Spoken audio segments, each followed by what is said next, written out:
Hello friends, welcome to my YouTube channel Stephen Academy में। आज हम फिर से स्वागत करते हैं और आज वेलकम है आप लोगों का बीएससी एग्रीकल्चर फर्स्ट सेमेस्टर वालों के लिए। आज हम वीडियो लेकर आए हैं उनके लिए हॉर्टिकल्चर एंड हॉर्टिकल्चर की ब्रांचेस और उसके बारे में बताएंगे कि पूरा इंट्रोडक्शन हॉर्टिकल्चर का इंट्रोडक्शन देंगे, क्योंकि आप लोगों का इससे भी क्वेश्चन आप लोगों का बहुत ही इंपॉर्टेंट बनता है। तो इसलिए मैं वीडियो लेकर आया हूँ। इस वीडियो से आप लोगों के पक्का 2 क्वेश्चन आएंगे। इस वीडियो से 2 क्वेश्चन आने की पूरी संभावना रहेगी, क्योंकि ये बहुत ही इंपॉर्टेंट चैप्टर है आप लोगों का, इसलिए इसके बारे में चर्चा कर लेते हैं। वीडियो आप लोगों को पसंद आए तो इसे लाइक ज़रूर करना और अपने दोस्तों के साथ भी शेयर करते रहिए, ठीक है। आप लोगों की क्लासें लगातार चलती रहेंगी, प्लीज़ आप लोग क्लासें ज्वाइन करते रहिए और अपने दोस्तों के साथ भी शेयर करते रहें। चैनल पर नए हो तो सब्सक्राइब करके ज़रूर जाइएगा। चलिए बात कर लेते हैं आज के इस वीडियो में क्या क्या दिया गया है। तो वीडियो में दिया गया है कि उद्यान विज्ञान हॉर्टिकल्चर, मतलब हॉर्टिकल्चर में क्या क्या दिया है। हॉर्टिकल्चर की यहाँ पर आप लोगों को डेफिनेशन दी गई हुई है। तो यह कृषि विज्ञान की वह शाखा है जिसमें फलों, शाकों, अलंकृत पौधों, औषधीय, सुगंधित, रोपड़, मसाले वाली फसलों के उत्पादन, संसाधन एवं विपणन के संबंध में अध्ययन किया जाता है। उद्यान विज्ञान कहलाता है, ठीक है।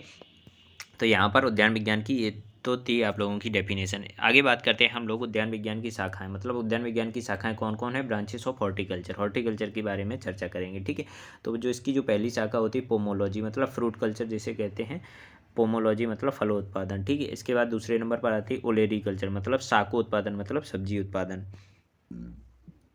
तीसरे नंबर पर आती है ऑर्नामेंटल हॉर्टिकल्चर, मतलब पुष्पो उत्पादन, मतलब अलंकृत बागवानी, ठीक है। नंबर 4 पर आती है preservation and processing of fruits, vegetables and ornamental plants, मतलब शाकों, फलों, अलंकृत पौधों का परिरक्षण एवं संसाधन करना, ठीक है। नंबर 5 पर आती है प्रोडक्शन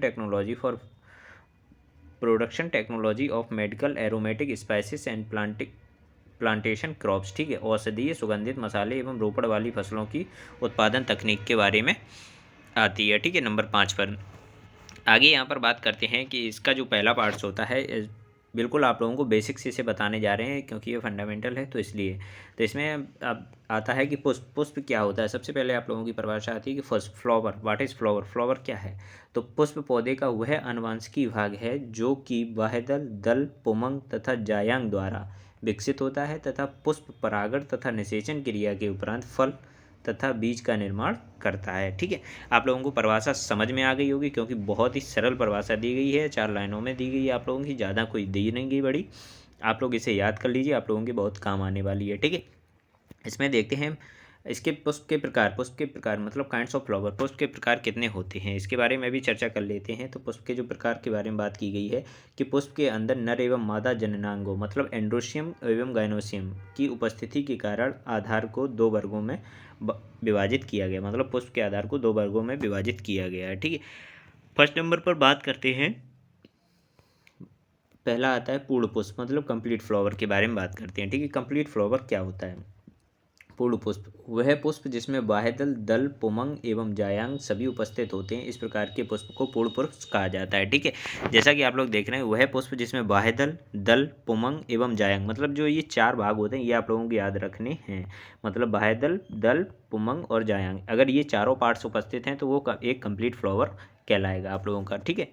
अब नीचे बात कर लेते हैं हम लोग अपूर्ण पुष्प। अपूर्ण पुष्प क्या होता है, तो सेकेंड नंबर पे इनकम्प्लीट फ्लावर जिसे कहते हैं। तो वह पुष्प जिसमें बाह्यदल, दल के साथ कोई भी जननांग, पुमंग उपस्थित होता है, तो इस प्रकार के पुष्प को अपूर्ण पुष्प कहा जाता है, ठीक है। अपूर्ण पुष्प अब 2 प्रकार के होते हैं। अब यहाँ पर बात की गई है, डेफिनेशन बताएं कि वह पुष्प जिसमें बाह्यदल तथा दल के साथ कोई भी एक जननांग या फिर पुमंग उपस्थित होता है, मतलब एक या तो एंड्रोशियम या तो फिर गायनेशियम, एक चीज़ कोई उपस्थित होती है, मतलब 3 चीज़ें बनती हैं, 4 चीज़ें नहीं बनती हैं। इसमें जैसा कि हमने ऊपर बताया था कि दल, बाह्यदल, पुमंग एवं जायंग। अब इसमें दल एवं बाह्यदल तो होते ही हैं, इसमें पुमंग या जायंग एक चीज़ होता है और दूसरी चीज़ नहीं होती, तो इसे इनकम्प्लीट फ्लावर कहते हैं, ठीक है। ये जो होता है ये आप लोगों का 2 प्रकार का होता है। कितने होता है, 2 प्रकार का होता है, ठीक है। अब 2 प्रकार देखते हैं कौन कौन से होते हैं। तो नंबर 1 पर आता है, पहले नंबर पर पहला पार्ट आपका आता है नर पुष्प, मतलब मेल फ्लावर, एस्टीमेट फ्लावर जिसे कहते हैं, ठीक है। तो इसमें हमने अंडरलाइन भी कर दी है क्योंकि ये इंपॉर्टेंट है, ठीक है। यहाँ पर देखते हैं, इसमें बात करते हैं कि वह पुष्प जिसमें बाह्यदल तथा दल के साथ नर जननांग, पुमंग उपस्थित होता है, इस प्रकार के पुष्प को नर पुष्प कहा जाता है। मतलब यदि अगर इसमें नर जननांग मतलब पुमंग, नर जननांग को क्या कहते हैं, नर जननांग को पुमंग बोला जाता है, ठीक है। किसे, नर जननांग को पुमंग कहते हैं। अगर इसमें पुमंग उपस्थित होता है मतलब इसकी एंड्रोशियम अगर उपस्थित होता है तो इस प्रकार के पुष्प को नर पुष्प कहा जाता है। ठीक है, नंबर बी पर बात करते हैं मादा पुष्प मतलब फीमेल फ्लावर के बारे में। तो फीमेल फ्लावर के बारे में बताया गया है कि वह पुष्प जिसमें बाह्य तथा दल के साथ मादा जनन अंग जायांग उपस्थित होता है वह मादा पुष्प कहलाता है। अब मादा जनन अंग को किसे कहते हैं, तो मादा जो पुष्प होती है उसके जनन अंग को जायांग कहा जाता है। क्या कहा जाता है, जायांग मतलब गायनेशियम कहा जाता है। ठीक है, अगर इसमें वह उपस्थित होती है तो पुष्प क्या कहलाएगा, मादा पुष्प कहलाता है। ठीक है, चलिए ये तो हो गई पुष्प। पुष्प के बाद बात आती है परागण की। परागण के बारे में भी चर्चा कर लेते हैं, मतलब पॉलिनेशन। पॉलिनेशन क्या होता है, किस प्रकार से होता है, ये कैसे किया जाता है।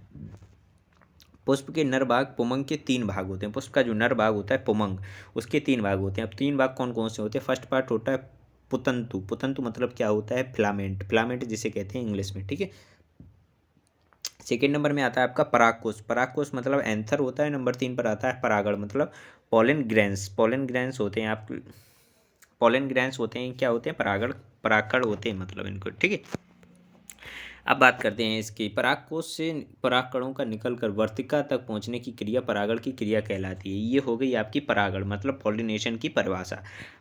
पॉलिनेशन क्या होती है, पॉलिनेशन की परिभाषा एक बार फिर से देख लेते हैं। परागकोश से परागकणों का निकलकर वर्तिका तक पहुंचने की क्रिया को परागण की क्रिया कहलाती है। ठीक है, अब नीचे बात करते हैं कि परागकण परागकोश से वर्तिका तक किन माध्यमों के द्वारा पहुंचते हैं, उन्हें पॉलिनेटिंग एजेंट और पॉलिनेटर कहा जाता है। जो परागकण होते हैं ये परागकोश से निकलकर वर्तिका तक कैसे पहुंचेंगे, अब किन माध्यमों के द्वारा पहुंचेंगे, जो माध्यम होते हैं मतलब इनको पहुंचाने वाले परागकोश को, उन्हें क्या बोलते हैं, पॉलिनेटिंग एजेंट्स और पॉलिनेटर कहा जाता है उन्हें। ठीक है, अब ये जो होते हैं ये कितने प्रकार के होते हैं, पॉलिनेटर्स या पॉलिनेटिंग एजेंट्स और पॉलिनेटर जो होते हैं इनके बारे में चर्चा करते हैं। तो फर्स्ट पॉइंट पे आता है आपका हाइड्रोफिलस। हाइड्रोफिलस क्या होता है, जब परागकण परागकोश से वर्तिका तक जल के माध्यम से पहुंचते हैं तो परागण क्रिया को हाइड्रोफिलस कहते हैं, हाइड्रोफिल्स कहते हैं। ठीक है, जब परागकण होते हैं परागकोश से निकलकर वर्तिका तक जल के माध्यम से पहुंचते हैं। जैसे किसी वर्तिका तक आप इसको पहुंचना है तो जल के माध्यम से पहुंच जाते हैं, जैसे पानी में बह बहकर, तो इसे क्या बोलते हैं, हाइड्रोफिल्स कहते हैं। ठीक है, नंबर सेकंड पर बात करते हैं तो एंटोमोफिलस। एंटोमोफिलस क्या होता है, जब परागकोश से परागकण कीटों द्वारा पहुंचते हैं तो इस क्रिया को, परागण क्रिया को क्या कहते हैं, एंटोमोफिलस कहते हैं। ठीक है, इस परागण क्रिया को एंटोमोफिलस कहते हैं, मतलब कीटों के द्वारा पहुंचते हैं। नंबर 3 पर आती है, बात करते हैं तो जूफिलस। जूफिलस क्या होते हैं कि जब परागकोश से परागकण जंतुओं द्वारा पहुंचते हैं, मतलब जो पॉलिनेटर एजेंट्स होते हैं वो जंतु होते हैं। कौन होते हैं, पॉलिनेटर एजेंट्स जो होते हैं वो जंतु होते हैं। तो जंतुओं द्वारा जिस प्रकार से पहुंचते हैं तो उन्हें क्या कहते हैं, जूफिलस कहते हैं। नंबर 4 पर आती है एनीमोफिलस।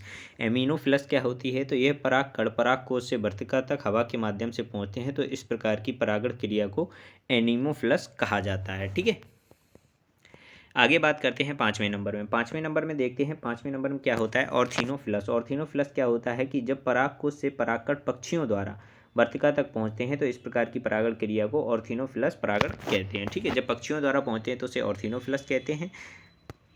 इस प्रकार से परागनेटर और जो पॉलिनेटर होते हैं वो किस प्रकार से पहुंचते हैं, 5 प्रकार से आपको पहुंचते हैं, जिनको हमने बता दिया। ठीक है, अब बात आती है फर्टिलाइजेशन। जब आपका परागकण वर्तिका तक पहुंच जाएगा तो इसके बाद कौन सी क्रिया आएगी, फर्टिलाइजेशन। फर्टिलाइजेशन क्रिया में क्या होता है इसके बारे में भी देख लेते हैं, निषेचन जिसे कहते हैं। ठीक है, इसकी डेफिनेशन देखते हैं इसमें क्या क्या दिया गया है, तो इसके बारे में बात करते हैं। तो परागण की क्रिया संपन्न होने के उपरांत परागकणों के अंदर अंकुरण प्रारंभ होता है और ये परागनलिका का निर्माण करते हैं। यह परागनलिका अपने साथ 2 नर युग्मक लेकर अंडाशय की ओर बढ़ती है तथा अंडाशय में उपस्थित एग सेल या फीमेल जाइगोट के साथ सम्मिलित फ्यूजन जाइगोट युग्मनज का निर्माण करती है। ठीक है, फ्यूजन जाइगोट का युग्मनज का निर्माण कर देती है।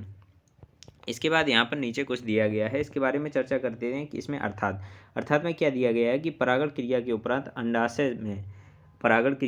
अंडाशय में नर एवं मादा युग्मकों को आपस में सम्मिलन के उपरांत जब जाइगोट का निर्माण हो जाता है तो इस क्रिया को निषेचन की क्रिया कहा जाता है। ठीक है, ये 2 परिभाषाएं आप लोगों की अलग अलग भाषा में दी गई हैं, इसको समझ लीजिए। इसमें क्या दिया गया है कि परागण की क्रिया के बाद, परागण की क्रिया जब पॉलिनेटर हो जाता है, पॉलिनेटर आपको वहाँ तक पहुँचा देते हैं पॉलिनेशन को, इसके बाद क्या होता है कि अंडाशय में नर एवं मादा युग्मक के आपस में मिलन से, आपस में जब वो मिलते हैं नर एवं मादा, तो इसके बाद जाइगोट का निर्माण होता है। किसके बाद क्या होता है, जाइगोट का निर्माण होता है। तो इसी क्रिया को क्या कहते हैं, निषेचन की क्रिया कहा जाता है। ठीक है, अब जाइगोट क्या होता है, जाइगोट होता है लगभग फल मान लीजिए फल होता है। तो फल के बारे में चर्चा कर लेते हैं। तो फल क्या है, यहाँ पर बनता है इसके बाद फल, ठीक है। फल के बारे में भी चर्चा कर लेते हैं। फल में क्या कहा गया है कि फल परागण तथा निषेचन क्रिया के उपरांत बने जैगोट के अंदर कोश का विभाजन प्रारंभ होता है और यह जैगोट भ्रूण में परिवर्तित हो जाता है। इसी समय अंडाशय के अंदर एवं रासायनिक परिवर्तन होते हैं तथा भोजन एकत्रीकरण होना प्रारंभ हो जाता है, जिस कारण अंडाशय फूलना प्रारंभ कर देता है, ठीक है। अंडाशय की यह अवस्था प्रारंभिक फलन कहलाती है। यही प्रारंभिक फलन परिपक्वता के उपरांत परिपक्व फल में परिवर्तित हो जाता है, अर्थात परिपक्व अंडाशय फल कहलाता है। परिपक्व जो अंडाशय होता है वो क्या कहलाता है, फल। अगर आप लोगों से कोई एक लाइन में अगर परिभाषा पूछता है फल की, तो क्या होती है कि परिपक्व अंडाशय ही फल कहलाता है, ठीक है। दोस्तों इस प्रकार से आप लोगों का फल बन जाता है। तो आज के वीडियो में बस इतना ही आप लोगों से, इसके जो बाद वाले आप लोगों की जितनी भी क्रियाएं हैं वो आप लोगों की क्लास वाइज क्लास आप लोगों की एग्जाम तक चलती रहेंगी, ठीक है। आपके बाद वाली भी क्लास आप लोग देखते रहिए, लगातार बने रहिए मेरे चैनल से। मिलते हैं आप लोगों को नेक्स्ट वीडियो में नेक्स्ट टॉपिक के साथ। तब तक के लिए धन्यवाद।